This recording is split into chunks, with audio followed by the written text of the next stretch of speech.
Okay. Hey everyone, this is Snoo. Welcome to the channel. This might be the first time you're seeing my content. This is going to be the first of probably many different test run type videos. I've been a Path of Exile streamer in the past, and the video you're about to watch is exactly the kind of content that resulted in a great deal of channel growth. And while Path of Exile is a game that is really focused on sort of min-maxing and getting your hands really dirty in the muck of it, trying to figure out, the game where the developers won't tell you hardly anything. Diablo is a bit more simpler of a game, but I think there's going to be a lot of people who will get some value out of a video like this, where I test a variety of things. Today's test is going to be answering the question that's mainly focused around what's the best kind of early endgame content to do? What can you expect for doing some of the more predominant endgame strategies? I'm going to be focusing on Nightmare Dungeons, Hell Tides, and Dungeon Spam, which is, we're going to be looking at Champion's Demise. That is by far the most popular one to look at. There's not a whole lot of trade in this game, but rest assured, there's a lot of resources that are valuable. Helltide has some specific resources that you cannot get anywhere else for the most part. It's also a terrific way to target farm legendaries. So we're going to be tracking some legendary drops. Of course, I'll be tracking any sort of jackpot unique drops I get. We'll be picking up ancestral gear because this is a Torment 4 character. This is a Whirlwind Barbarian. And the reason I haven't really done any test runs yet is because I wanted to make sure I had a nice character that's up and running and can really performs as a blaster, as you will, the term we use in the PoE community, meaning your character is blasting through the content with relative ease, not necessarily doing the most aspirational content yet in the game, and we're not going to be focusing on high Nightmare Dungeons, but yeah, Nightmare Dungeons also a good source of legendaries, and then of course Champion's Demise, primarily that farm is used for farming XP and maybe raw gold. So I just want to kind of give you guys some insight into what the same type of character, solo farming by the way, not in group, what kind of results they would get. We're going to be tracking gold, legendaries. For the sake of Helltide, we'll track some of those special currencies like Fiend Roses, and there's a couple other things we'll look at. So let's get into the game. I'll quickly scroll over the gear that I have and stuff. This is not some kind of build guide or anything like that, or strategy guide. This is just kind of the first video where I always ask myself a question: what would a player such as myself, who is beginning to enter the end game, because many of you are going to start entering the end game, like where I'm at now, here in the next few days. It's nice to have early access, obviously. But what kind of questions would I be asking if I was looking for content and wanted to figure out what to do when I get to a certain stage of the game? There's a lot of different people talking about what to do once you unlock the campaign. I'm not going to touch on that. People have driven that into the ground, the answer to that question. We're looking more at end game stuff, and my types of videos typically cater more to the end game, even hyper end game play, and this is where we're starting right here. Character is level 83. You see attack, power, armor, all that stuff. Just kind of scroll through some of this. We're going to be tracking Forgotten Souls as well. Sorry, I forgot about that. Yeah. Sigil powder. Consumables. I got 6 dungeons to run. I'm going to be doing each one 1 hour. Helltides last 1 hour after all, so I'm going to farm Champion's Demise for 1 hour. We're going to farm Nightmare Dungeons for 1 hour. We're going to farm the full Helltide.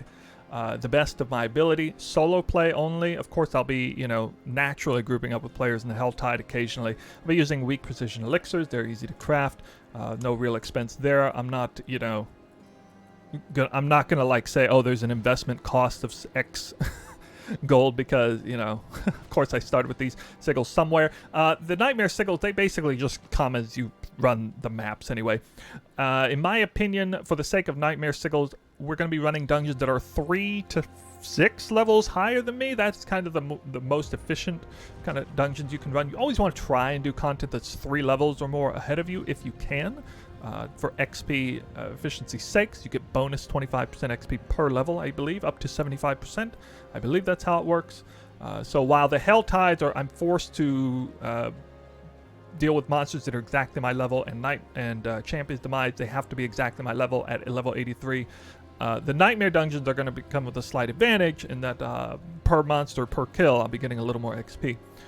So that's nice to know. I got the number of XP here. I'm tracking everything in a notepad document on the back end. We'll be able to see the results. You can skip to the results if you like. I'll be showing some highlights about stuff and whatnot. So that basically concludes kind of the intro of what I'm doing here on this farm. Now we'll just kind of quickly scroll over the gear. So you can see it's a pretty well-geared Whirlwind Barbarian. Basically following Max Roll's guide on endgame barb stuff. That's essentially what I'm doing. Just kind of going to showcase everything here. Slowly scroll down. You can screenshot it if you'd like. Nothing too crazy about this build. I do have a couple of glyphs leveled up to 15, but only 2. So I am, of course, incentivized to run Nightmare Dungeons, generally speaking. I suppose I'll show the glyphs here, since people are going to wonder that. Again, just for clarification, this is a guide off of Max Roll, basically following almost to a T so far. Okay, and that should conclude everything you need to know about the character, considering it's not a guide. So I'm going to start the timer here. I can see what time it is on my end, I guess. I already know that dungeons like these I can run 1 per hour, so we're going to start with the Nightmare Dungeons. Sorry, I meant 6 per hour. 1 every 10 minutes-ish. There is 1 Champion's Demise in here, so I know at least one of the dungeons is good. I'm not that familiar with the dungeons to know, if I got good ones or bad ones here. I mean, that's something we'll have to, learn along the ways. Of course, the dungeons where you have to kill every single monster typically going to take a little longer for less value in terms of time and efficiency. This is very much a test in regards to time and efficiency. So we're going to see how it goes. 32, I think tier 32 is exactly 3 levels higher than me. So you can see I'm not going crazy with the super high level dungeons. I can already tell you right off the bat, TLDR, you're going to have to do dungeons like 10 to 15 levels higher than you in order to kind of compete with Champion's Demise purely on an XP basis. So here we go. Let's kick it off. We got, I'm going to mark it here. It is 6:37 p.m. local time.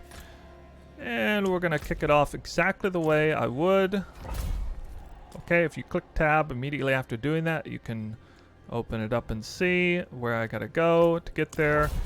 And, we have to actually run to the dungeon. So this is part of the time it takes. It wouldn't be fair to kind of just say, oh, how much time does it take to run the Nightmare Dungeons only in the dungeons? No, we have to actually go there. So that is a part in this game. I know some people aren't happy with that, but yeah, we're off. We're on our way. I'm just simply not going to pick up the legendaries and uniques that drop, and we'll just, I have it all situated so that I can get them straight from the stash afterwards. Of course, legendaries that I get through finishing the dungeon will be there. I'm not going to be tracking glyph XP, anything like that. I don't want to go too crazy on this. Question to chat, are you enjoying Diablo 4 so far? Yeah, I'm enjoying it. Yeah, it's been a little tricky trying to figure out what kind of content I should make on this. Oh my, that's a little laggy. Probably because I'm streaming. Okay. I didn't even use all the shouts. Okay. Oh, this dungeon has no monsters in it. That's too bad.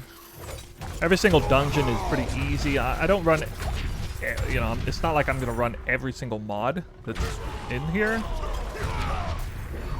Camera shrine, great. I'm basically just kind of skipping around until I find a lead. I'll probably die, a couple times, but not very often on this character. Not for this level of monsters.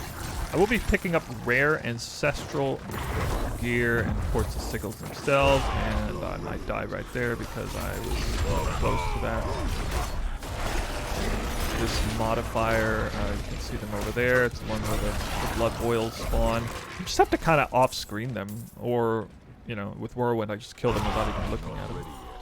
That happens a lot too. So if you're fast enough, you don't even have to kill them. That's kind of nice. I'm going to show you the results. So this is what you came for, right? Here is results. Nightmare Dungeon results. let's look at XP first. So we'll look at XP. So I ran 6 Nightmare Dungeons, a full Helltide, which lasts 1 hour, and 7 Champions Demise. I'm very fortunate in that everything worked out well. Technical difficulties aside, 1 hour, really exactly like 1 hour on all 3 of those different farms. So this is going to help give you a kind of a clear understanding about what to expect. Maybe you're not going to see numbers as high as me, but as far as the differential and the breakdown, probably going to look somewhat similar for you. 6 million XP from 6 Nightmare Dungeons, 3 to 6 levels above me.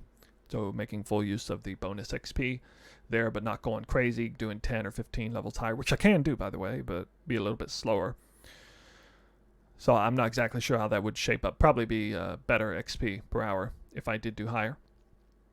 On the Helltide, this one came in last. No surprise there. It might surprise some of you, though. I mean, some people like doing open world stuff, and I do have a chance to party up. Not technically party up, but kind of take advantages of party play, so to speak.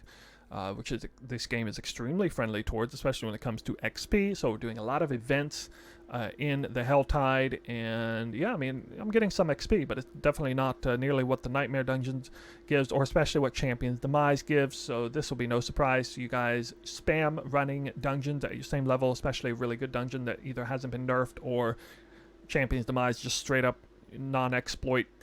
Exploits aside, Champions Demise legit seems to be really good to run, even solo. It is good. 7.6 million XP in 1 hour. I don't really know what that means. I'm a little confused on how there's some videos about 20, 30 million XP per hour. I mean, for one thing, I understand they're probably in groups for that, but don't the monsters have different XP depending on your level? So I noticed that it's not like I level any slower, really. When I level up. Monsters get higher level too, and therefore they reward more XP. Please correct me if I'm wrong in the comment section below. I could be wrong about that, but monsters level cap out at 90, so I'm guessing this number would just, all these XP numbers would just be straight up higher if I was level 90, regardless of anything else. Anyway, yeah, those are the results. Like I said, kind of by the numbers, to be expected on this breakdown. I'm not the least bit surprised about this breakdown here. Gold is also on here. I got 3.2 million from Nightmare Dungeon. Actually, pretty decent numbers, I guess. Helltide, absolutely abysmal for gold farming. Not that big of a surprise there. Because, you know, I was consistent on all of these. I only picked up ancestral rares, and then all legendaries, of course, I kept as well. But I salvaged the legendaries, actually. So basically just picked up whatever gold was on the ground, if it was convenient, and sold to the vendor only ancestral gear, not sacred gear. So keeping that in mind. Gold for Champions Demise was pretty high. There's a lot of backtracking involved. I'm able to kind of conveniently grab the gold that's on the ground, like, you know, a few thousand gold at a time. Worked out pretty well. So Champions Demise is kind of the best gold, I guess. Maybe Nightmare Dungeons is better if you go higher level. Not really sure. I was actually a little surprised at how good Nightmare Dungeons was. I thought Champions Demise was just going to completely run away with it when it came to gold. And gold is serious business in this game. Like I just mentioned, reforging that amulet. You can wake up one morning with 27 million gold. I could very easily have 0 gold in 30 seconds if I reforge this amulet 7 more times. Trying to hit resource cost reduction. So don't laugh at gold. It is actually meaningful. It's a meaningful sink in this game. They did a good job, I think, making gold a serious gold sink, and it is going to be a real currency to trade for, a meaningful currency for sure.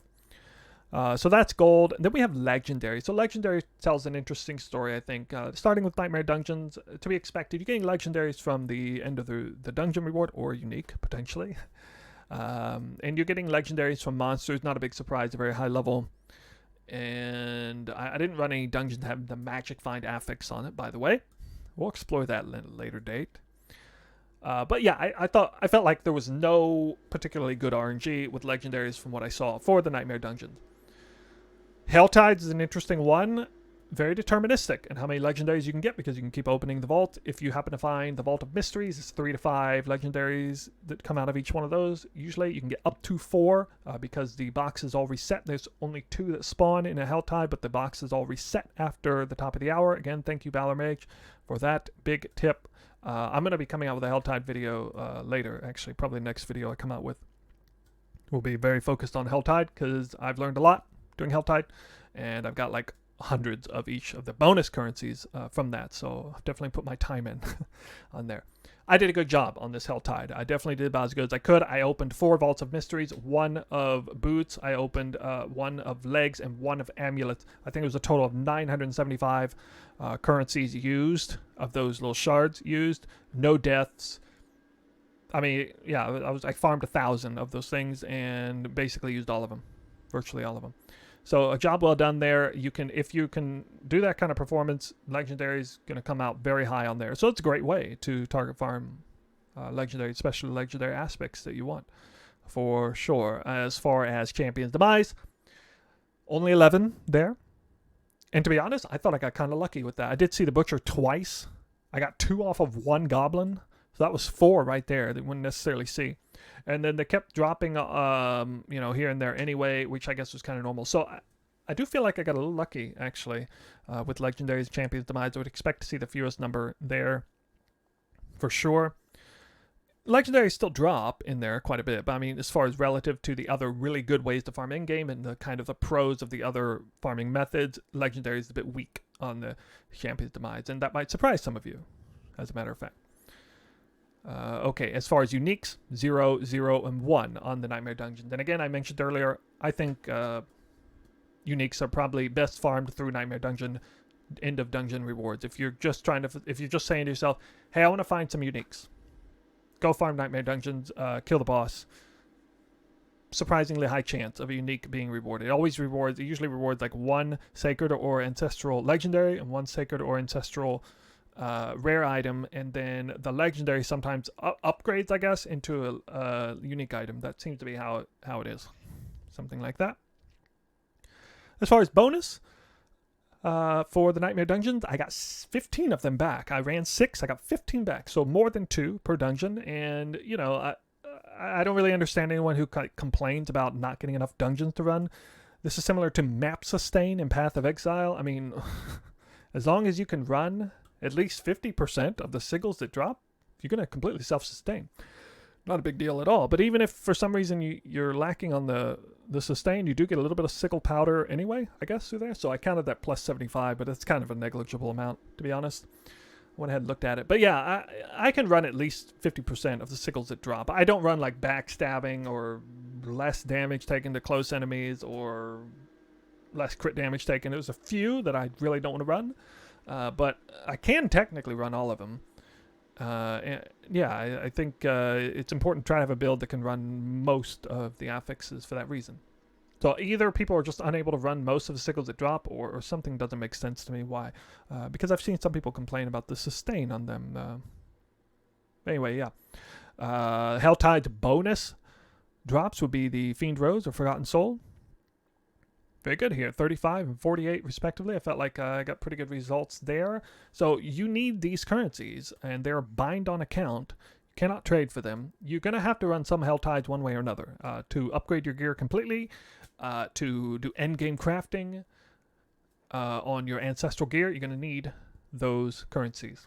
So whether you like it or not, you're going to be doing some Helltide farming. And then Champion's Demise has no bonus at all. It's just basically straight up. All right, let me give you my final thoughts. Final thoughts on all of this. It was fun. It was, I think, by the numbers, like I said, no major outliers. I think the biggest outlier of all, if I have to say any, is finding more legendaries than average on Champion's Demise. 7 dungeons ran. Finding 11 legendaries in 7 dungeons. It's actually a little bit higher than usual. I think maybe on average 1 per dungeon is what you would usually see. Maybe you guys disagree. I don't know. But yeah, you can obviously find uniques on any of these places. I could walk right outside this town and drop a unique off the first white monster I kill. So, but I mean, I definitely think Nightmare Dungeons are the best place to find uniques. So that definitely looks appropriate. Gold seems about where it should be. The legendaries, again, the Helltide could be a little bit misleading to you guys. You have to understand, I have gotten pretty good at doing Helltides, generally speaking, so I know how to do them. And I think, actually, my next video will be perhaps a sort of playthrough, shadowing series video like I used to do for Path of Exile, featuring me running an entire Helltide. You can see exactly how I do it. How did I get 1,000 of that currency to spend? How did I find all 4 vaults of mysteries? I mean, how does somebody do that? And you know, as far as like clearing everything, when do I do events, when do I port to town, you know, stuff like that. You just show it uncut. I think could be really big value to some people. So your results may not look like this for the Helltide, especially with the number of legendaries. You have to pull it off well, and obviously you have to not die. Or virtually never die, because it's major penalties for that, even in soft core, if you die in the Helltide. Yeah, I definitely think Helltide, regardless of whether you're good at it or not, definitely going to be the best place to target farm legendary aspects, because not only are you potentially getting the most legendaries from this source, you're getting the ones you want. Also, should mention that the most obols came from this source as well. Champion's Demise, almost 0 obols. Nightmare Dungeons, almost 0. Helltide, 1,000 in an hour. I got basically 1,000 obols in an hour, and at least one of those 2 amulets came from obols. So, because I was just blowing them on amulets. So you're getting the most legendaries straight up. You're getting target farm exactly the legendaries you want to a certain extent, and you're getting to target farm them through the gambling system as well. So it's basically threefold target farming legendary aspects going on there. So very good source of that. But you know, if you're first entering T4 and your character's kind of weak, you can't necessarily do Helltides right away. I couldn't when I was level 62. I couldn't necessarily do them right away. Around the time of 64, 65, I could, because then I did a few Tree of Whispers to get that out of the way. I don't recommend Tree of Whispers except in the very beginning. It's just not a very good way. It's definitely not a... It's not going to be the standard endgame farming method. It's just kind of a segue into... It's great. It's a great system for segueing into the next one. So as you get into Tier 3, Tree of Whispers is good. As you get into Tier 4, Tree of Whispers is really good, because you can go out and do the easiest content and get some kind of reward for it. Get yourself an ancestral 2-handed weapon the second you get into T4. It's really nice on that. So yeah, that's all I want to say on Tree of Whispers. But again, Champion's Demise, if your goal is to get to level 100 ASAP, do that. Do it in a group especially, or do some other farming in the group. Do anything in a group. It's basically going to be better than what you saw here by the numbers. But again, I'm representing kind of the solo player's attitude. I think, actually, you know, let's be honest, most people do just play solo and actually just want to play solo, but want to have maybe some kind of open world or social environment around them. In my case, it's streaming. For the most part, but it's nice seeing, you know, all the people around and getting a little bit of help here and there. I do like the game in that way for that. But yeah, just kind of tie the bow on this video. It's basically done now. That's all I have for the final thoughts. I'd like to hear your thoughts on this sort of test run. Is it something that was of value to you? Is there something you would like to see a little different or tweaked that might have come off a little bit better for you? These kind of videos are very much in my wheelhouse. I enjoy putting them together, getting them cut. I've taken on projects much bigger than this. Do look forward to the full 1-hour uncut Helltide video. That will probably be the next video released. I'm looking forward to doing that. I think it'll be a lot of fun. We'll try to stream that one straight onto Twitch. You can catch me on Twitch potentially there. I've been having some issues with technical issues with streaming Twitch, however, for this game. Man, this game hogs a lot of resources. Anyway, I'm going to close the video out there. Really excited to try out some of these new items. Definitely got lucky there. I will catch you guys next video, okay? Thanks for watching. Bye.